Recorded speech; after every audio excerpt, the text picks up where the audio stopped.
Ayun mga nagtrabaho. Ito yung pang 5. Yan, ito yan o.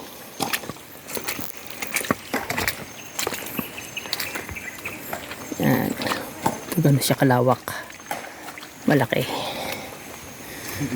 Tapos pa to.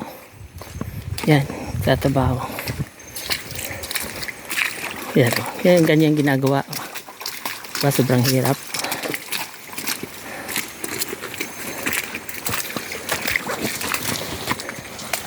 Ito yung pang-4. Yan. Yun yung tapos na. Yung lalagyan ko ng isda sa Lunes. Tapos ito yung pang yung ganito siya kalawak. Tapos ito yung sinasabi ko sa iyo na lalagyan ng dragon fruit. Ito ibababag. Kana o. Lalagay ang dragon fruit. Ayun o. Yung matarik na yun o. Ayan. Tapos dyan dragon fruit sa taas. Yan. Welcome guys. Welcome to my vlog. Magkakadugtong to tatlo. Yan o. Ito yung tapos. Ito yung matatapos pa. Isang araw pa to. Kalanganin na. Alas 2 na. Hindi na matatapos eh. So isang araw pa to. Kalahating araw siguro na. Isang araw. Isang araw pa. Kunting kimbot na lang. Ano na ni.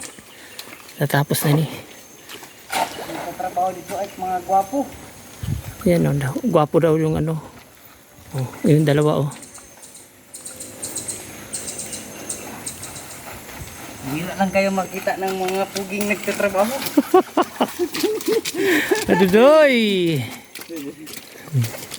Tingnan nyo, paano paghagis ito. Ito. Lagi ito. Bigat.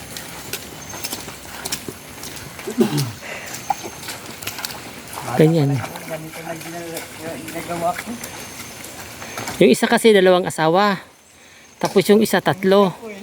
Kaya nagsusumikap. Ayun o. Meron maawa dyan. Bigyan nyo ko ng libo-libo.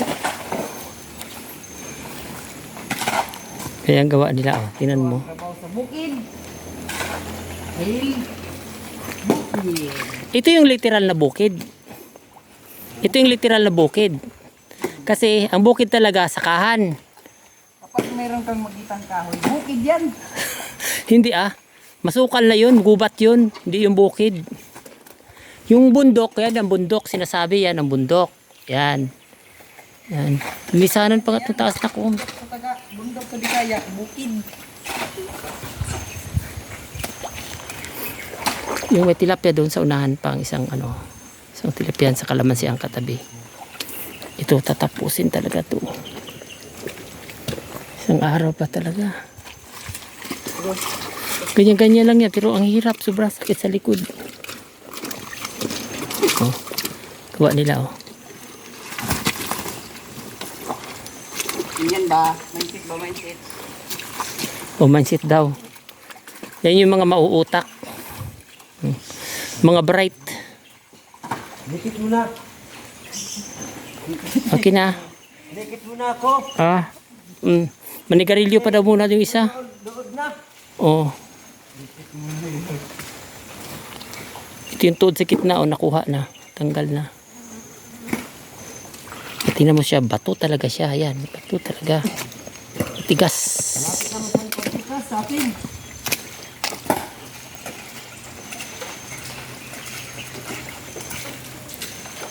Dalawang araw pa. Okay. Bye-bye.